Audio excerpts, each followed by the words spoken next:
Hello, my name is Jayshawn Triplet, and today I will be discussing the article that I read. And the article that I came to a liking was Why You Should Talk to Your Baby.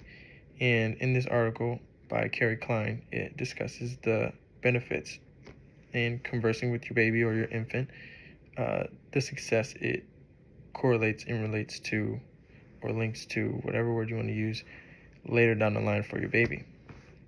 Which leads me to prompt 2. Did this study reveal correlation or causation? I believe this is clearly a correlation article. I do think that in the article, there wasn't any controlled experiment here, and there wasn't any manipulated variables, independent variables, anything of that sort.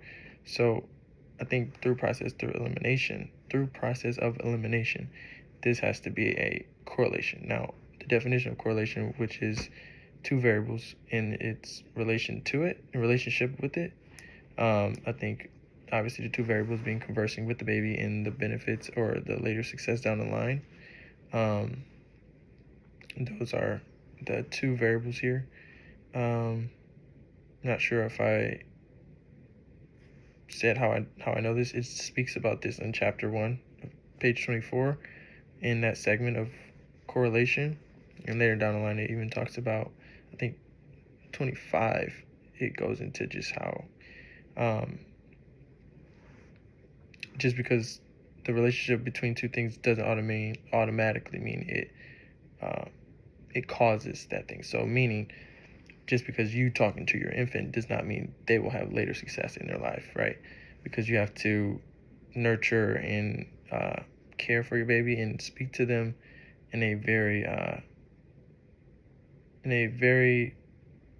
don't know why I'm blanking, but a very good way. You can't speak to them negatively and expect success, which, not saying that's probably not a good way to go about raising your child, but anywho, how does this pertain to your own life?